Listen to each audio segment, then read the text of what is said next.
എല്ലാവർക്കും നമസ്കാരം. നമ്മൾ ഒരുപാട് നാളായി നമ്മുടെ ചാനലിലൊരു വീഡിയോ പോസ്റ്റ് ചെയ്തിട്ട്. അപ്പോൾ ഇന്ന് ഡിഗ്രി ലെവൽ പ്രിലിംസിൻ്റെ റിസൾട്ടുകൾ എല്ലാം വന്നു. സോ അതുമായിട്ട് ബന്ധപ്പെട്ട ചില കാര്യങ്ങൾ സംസാരിക്കണം എന്ന് തോന്നിയതുകൊണ്ട് ഇങ്ങനൊരു വീഡിയോ പോസ്റ്റ് ചെയ്യുകയാണ്. അപ്പോൾ ഞാൻ എൻ്റെ തംബ്നെയിൽ കൊടുത്തപ്പോൾ തന്നെ നിങ്ങൾക്ക് ഏകദേശമൊക്കെ മനസ്സിലായി കാണും. കട്ട് ഓഫ് പ്രവചന സിംഹങ്ങളും മണ്ടത്തരങ്ങളും എന്ന് പറയുന്ന ഒരു ടോപ്പിക്കിനെ കുറിച്ചാണ് എനിക്കിന്ന് സംസാരിക്കാനുള്ളത്. എനിക്കെന്നല്ല, നിങ്ങളിൽ ഓരോരുത്തർക്കും സംസാരിക്കാനുള്ള കാര്യങ്ങളും ഇതൊക്കെ തന്നെ ആയിരിക്കാം. ഓക്കെ, അപ്പോൾ സെക്രട്ടറി ടെസ്റ്റിൻ്റെ കട്ട് ഓഫ് വന്നു 46.7659.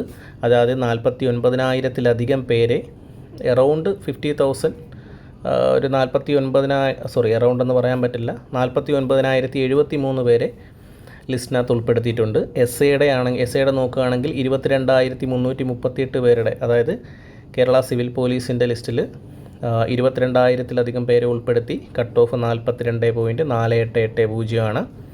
ആംഡ് എസ് നോക്കുകയാണെങ്കിൽ 33 കട്ട് ഓഫ്. അതിലും 21,842 പേരെയാണ് ഉൾപ്പെടുത്തിയിരിക്കുന്നത്. ഓക്കെ, അപ്പോൾ എനിക്കിവിടെ സംസാരിക്കാനുള്ള ഈ കാര്യങ്ങളൊന്നും അല്ല. ഇവിടെ ഞാൻ നിങ്ങൾക്കൊരു ഹോംവർക്ക് തരാം. ഓക്കെ, ഇത് വിവിധ ചാനലുകൾ, അത് യൂട്യൂബ് ആയാലും ടെലിഗ്രാം ആയാലും, ടെലിഗ്രാമിൻ്റെ കട്ട് ഓഫ് ഞാൻ ഉൾപ്പെടുത്തിയിട്ടില്ല, യൂട്യൂബിൻ്റെയാണ് മെയിനായിട്ട് ഞാൻ ഉൾപ്പെടുത്തിയിരിക്കുന്നത്. അപ്പോൾ പല യൂട്യൂബിലെ സ്ഥാപനങ്ങളും അല്ലെങ്കിൽ വ്യക്തികളും പറഞ്ഞിട്ടുള്ള കട്ട് ഓഫുകളാണ് ചുവടെ. 50-നും 60-നും ഇടയ്ക്ക്, 55-ന് മുകളിൽ, 52 മുതൽ 57 വരെ, 50-നും 55-നും ഇടയ്ക്ക്, 60-നും 65-നും ഇടയ്ക്ക്. അതായത് ഈ ലാസ്റ്റ് തന്നിരിക്കുന്ന 2 കട്ട് ഓഫുകൾ തന്നിരിക്കുന്നത് പ്രമുഖ പബ്ലിക്കേഷൻസാണ്. ഓക്കെ, ഇത് നിങ്ങൾ കണ്ടിട്ടുള്ള കട്ട് ഓഫ് തന്നെയാണ്. 50-നും 60-നും ഇടയിലും, 60-നും 65-നും ഇടയിൽ കട്ട് ഓഫ് പോകുമെന്ന് പറഞ്ഞവരുമുണ്ട്. ഓക്കെ, അപ്പോൾ ഇതാണ് നിങ്ങൾ ശ്രദ്ധിക്കേണ്ടത്. അപ്പോൾ രാവിലെ, അതായത് ഈ പറയുന്ന പബ്ലിക്കേഷൻസിനെയൊക്കെ ഡിപ്പെൻഡ് ചെയ്ത് അത് പഠിച്ചു വരുന്ന ഒരുപാട് ഉദ്യോഗാർത്ഥികളുണ്ട്. അപ്പോൾ അവർ ഈ പറയുന്ന പരീക്ഷകൾ കഴിഞ്ഞിട്ട് അതിനെ മാത്രം ഡിപ്പെൻഡ് ചെയ്യുന്ന ചിലരുണ്ട്. അവർ രാവിലെ എണീറ്റ് ആ പറയുന്ന പബ്ലിക്കേഷൻ എടുത്ത് നോക്കുമ്പോൾ അതാ കിടക്കുന്ന 60-നും 65-നും ഇടയിൽ കട്ട് ഓഫ്. ഓക്കെ, ഇതിലൊരു 50 മാർക്കിന് മുകളിലുള്ള ഒരുപാട് പേരാണ്. അവർ ഇവിടം കൊണ്ട്, അതിലൊരു 90% പേരും ഇവിടം കൊണ്ട് ഡെസ്പാവും. ഓക്കെ, ഈ ഡെസ്പാവുന്നവർ എന്ത് ചെയ്യും? കുറച്ച് ആശ്വാസത്തിന് നേരെ എന്ത് ചെയ്യും? മറ്റൊരു പബ്ലിക്കേഷൻ നോക്കുമ്പോൾ കാണാം അവിടെ 50-നും 60-നും ഇടയിൽ കുറച്ച് ആശ്വാസം കിട്ടി. മറ്റൊന്നിൽ പിന്നെ വീഡിയോ, അതായത് നമ്മൾ യൂട്യൂബിലേക്ക് കയറുമ്പോൾ കാണാം 50-നും 55-നും ഇടയിലാണ് കട്ട് ഓഫ് എന്ന് പറയുന്നു. മറ്റൊരു ചാനലിൽ കാണാം 52-നും 57-നും ഇടയിൽ. അപ്പോൾ നിങ്ങൾ നോക്കുമ്പോൾ എന്താ കാണുന്നത്? 50-ൽ താഴെ കട്ട് ഓഫ് പറയുന്ന ചാനലുകൾ വളരെ വിരളമാണ്. ഓക്കെ, ഇവിടെ സംഭവിക്കുന്നത്, ഇതിൻ്റെ പുറകെ നടന്ന് നിങ്ങളുടെ സമയവും കളഞ്ഞ്, അല്ലേ, നിങ്ങളുടെ സമയം കളയുന്നു. ഒരു കുന്നോളം സിലബസ് ഉണ്ട് പഠിക്കാൻ, ഒരു വലിയ സിലബസ് ഉണ്ട് പഠിക്കാൻ. അതായത് സബ് ഇൻസ്പെക്ടറിനും സെക്രട്ടേറിയറ്റ് അസിസ്റ്റൻറ്റിനും അസിസ്റ്റൻറ്റ് മെയിൻസിനും ഒരുപോലെ പ്രിപ്പയർ ചെയ്യുന്നവരുമുണ്ട്. അതല്ല, SI പറ്റാത്ത സെക്രട്ടേറിയറ്റ് അസിസ്റ്റൻറ്റ് മാത്രം പ്രിപ്പയർ ചെയ്യുന്നവരുമുണ്ട്.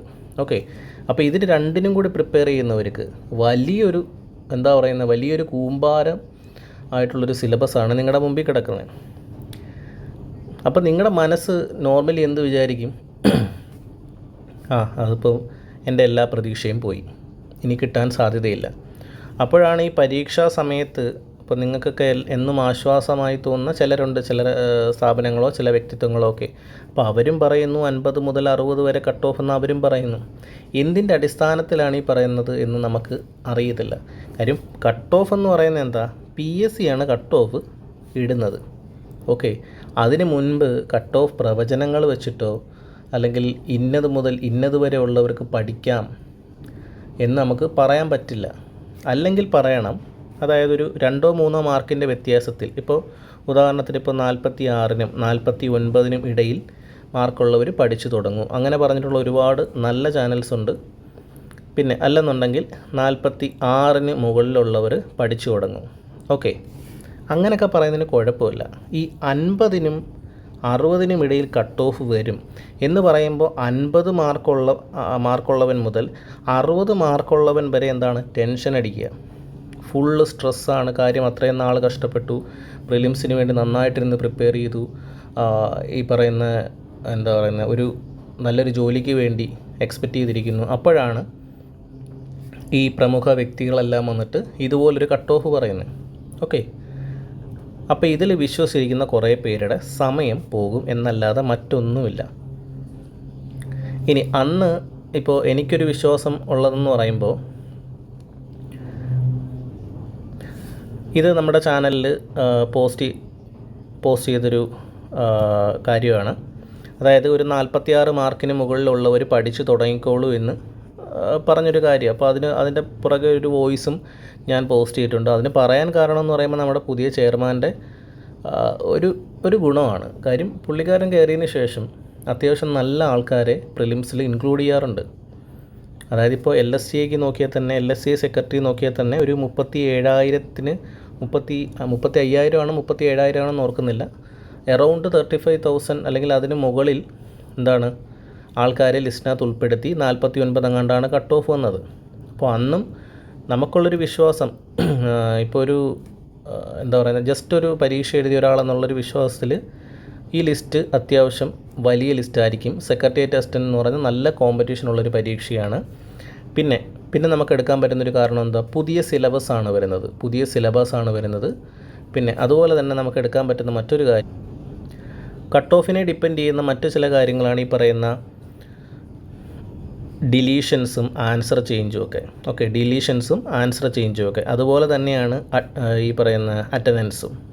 ഓക്കെ, അറ്റൻഡൻസും ഈ പറയുന്ന ഡിലീഷൻസും ആൻസർ ചേഞ്ചും എല്ലാം എന്തിനെ ഡിപ്പെൻഡ് ചെയ്യുന്നു, കട്ട് ഓഫിനെ ഡിപ്പെൻഡ് ചെയ്യുന്നുണ്ട്. ഇല്ലെന്ന് നമുക്ക് പറയാൻ പറ്റില്ല. ഇനി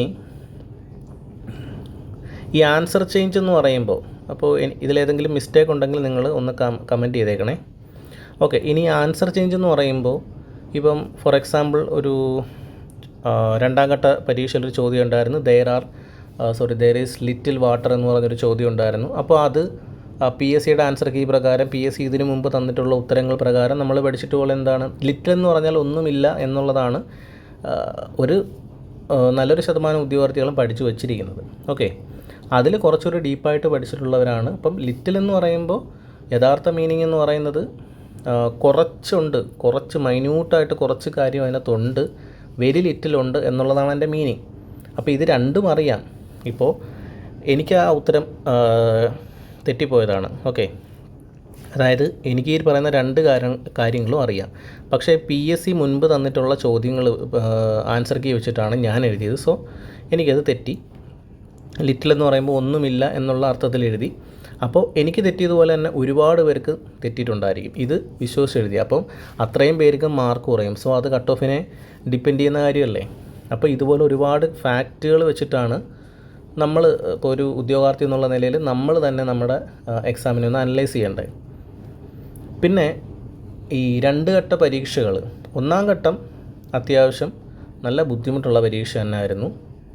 2ാം ഘട്ട പരീക്ഷ എന്ന് പറയുമ്പോൾ പലരും പറയുന്നുണ്ട് ഭയങ്കര ഈസിയാണ് പരീക്ഷ എന്ന് പറയുന്നുണ്ട്. അപ്പോൾ എനിക്കതിനോട് വലിയ യോജിപ്പൊന്നുമില്ല. കാര്യം ഞാൻ സെക്കൻഡ് സ്റ്റേജ് ആയിരുന്നു. ഇനി കട്ട് ഓഫിനേക്കാളും അത്യാവശ്യം നല്ല മാർക്ക് കൂടുതലുണ്ട്. എനിക്കിത് പറയേണ്ട ആവശ്യമൊന്നുമില്ല. എങ്കിലും ഒരു നോർമൽ ഒരു ഉദ്യോഗാർത്ഥിയെ മുൻനിർത്തിയാണ് ഞാൻ സംസാരിക്കുന്നത്. അപ്പോൾ ആ ഒരു സ്റ്റേജിൽ ഞാൻ എക്സാം ഹാളിൽ ഫേസ് ചെയ്ത കാര്യം മാത്തമാറ്റിക്സ് അത്യാവശ്യം സമയം കളയാൻ പറ്റുന്ന നല്ലൊരു പോർഷനായിരുന്നു. 2 മലയാളം ഒരുപാട് മിസ്റ്റേക്ക് പറ്റാൻ പറ്റുന്നൊരു പോർഷനായിരുന്നു. പിന്നെ ചില GK പോർഷൻസും. ബാക്കിയുള്ള ഇംഗ്ലീഷൊക്കെ വളരെയധികം സിമ്പിളായിരുന്നു, സിമ്പിളെന്ന് തന്നെ പറയാം. അങ്ങനെ കുറേ പോർഷൻ സിമ്പിളായിരുന്നു. എങ്കിലും വളരെ സിമ്പിളാണ്, LGS ലെവൽ സിമ്പിളാണെന്നൊക്കെ പറഞ്ഞ ഒരുപാട് ടീംസ് ഉണ്ട് യൂട്യൂബിൽ. അതിനോടൊന്നും എനിക്ക് വലിയ യോജിപ്പില്ല. ഓക്കെ, അപ്പോൾ കാർഡ് കയറി പോകുന്നില്ല. അപ്പോൾ എനിക്ക് പറയാനുള്ളൊരു കാര്യം, അപ്പോൾ ഈ കട്ട് ഓഫ് പ്രവചിച്ചവരും ഇവരെ വിശ്വസിക്കുന്ന കുറേ ടീംസ്, അതായത് ഇപ്പോൾ എന്നെപ്പോലുള്ള ഉദ്യോഗാർത്ഥികൾ, ഞാനിപ്പം ഈ സമയങ്ങളിലൊന്നും ഇതിനെയൊന്നും വിശ്വസിക്കാറില്ല, മുൻപൊക്കെ വിശ്വസിച്ചിട്ടുണ്ട്. അപ്പോൾ ഇതിനെ വിശ്വസിക്കുന്ന ആൾക്കാർ എന്ത് ചെയ്യുന്നു, പഠിക്കാതെ അവരുടെ സമയവും കളഞ്ഞ് എന്ത് ചെയ്യുന്നു, അവർ ടെൻഷൻ അടിച്ച് സ്ട്രെസ്സായി വേറൊരു ലോകത്തേക്കൊന്ന് എല്ലാ പ്രതീക്ഷകളും നശിച്ചു പോകുന്നു. അങ്ങനെ നശിച്ചു വരുമ്പോഴായിരിക്കാം, അതായത് പഠിക്കേണ്ട നല്ല ഒരു മാസം അല്ലെങ്കിൽ അത്രയും ഒരു കാലയളവ് നമ്മൾ മുൻപിൽ നിന്ന് കളഞ്ഞിട്ട്, ഒരു മാസത്തോളം നമ്മൾ കളഞ്ഞിട്ടായിരിക്കും ഷോർട്ട് ലിസ്റ്റ് വരുന്നത്. അപ്പോൾ ഇന്ന് വന്ന പോലെ ഷോർട്ട് ലിസ്റ്റ് വന്നു. അപ്പോൾ 50നും 60നും ഇടയിൽ മാർക്കുള്ളവർക്ക് മാത്രമാണ് യോഗ്യത നേടാൻ പറ്റൂ എന്ന് പറഞ്ഞവർ അല്ലെങ്കിൽ അവരെ വിശ്വസിക്കുന്നവർ എന്ത് ചെയ്യില്ല, പഠിച്ചു കാണത്തില്ല. അന്ന് ഞാനെന്നല്ല ഒരുവിധപ്പെട്ട കുറച്ച് പേരുണ്ട്. അപ്പോൾ അതിനകത്ത് എനിക്ക് എടുത്തു പറയാൻ പറ്റുന്നൊരു ടീമെന്ന് പറയുമ്പോൾ നമ്മുടെ ലാഫോസ എന്ന് പറഞ്ഞൊരു ചാനലുണ്ട്. സോ അവർ ഈ പറയുന്ന ഒരു റേഞ്ചിൽ 46 to 49 എന്നാണെന്ന് തോന്നുന്നു പറഞ്ഞത്. അത് നമുക്ക് അക്സെപ്റ്റ് ചെയ്യാൻ പറ്റുന്ന കാര്യമാണ്. ഓക്കെ, അപ്പോൾ അതുപോലെ കട്ട് ഓഫ് ഒന്നുകിൽ പറയുന്നെങ്കിൽ പ്രവചിക്കുന്നെങ്കിൽ അതുപോലെയൊക്കെ പറയാം. അല്ലാതെ ഈ 50നും 60നും ഇടയിൽ കട്ട് ഓഫ്, ഇതിപ്പോൾ എനിക്കോ നിങ്ങൾക്കോ പ്രവചിക്കാൻ പറ്റും. നാളെ ഒരു പരീക്ഷ കഴിഞ്ഞു, 20നും 60നും ഇടയിലാണ് കട്ട് ഓഫ്. ആയിരിക്കുമല്ലോ. ഇപ്പോൾ ഡിഗ്രി ലെവൽ പരീക്ഷയ്ക്ക് എല്ലാവരും 50-60 എന്ന് പറഞ്ഞപ്പോൾ 20നും 60നും ഇടയിലാണ് കട്ട് ഓഫ്. ശരിയല്ലേ? കട്ട് ഓഫ് വന്നേ എത്ര? 46 കട്ട് ഓഫ് വന്നേ, 20നും 60നും ഇടയിലല്ലേ. ഇങ്ങനെ ആർക്ക് വേണമെങ്കിലും പറഞ്ഞൂടെ? അപ്പോൾ ഇത്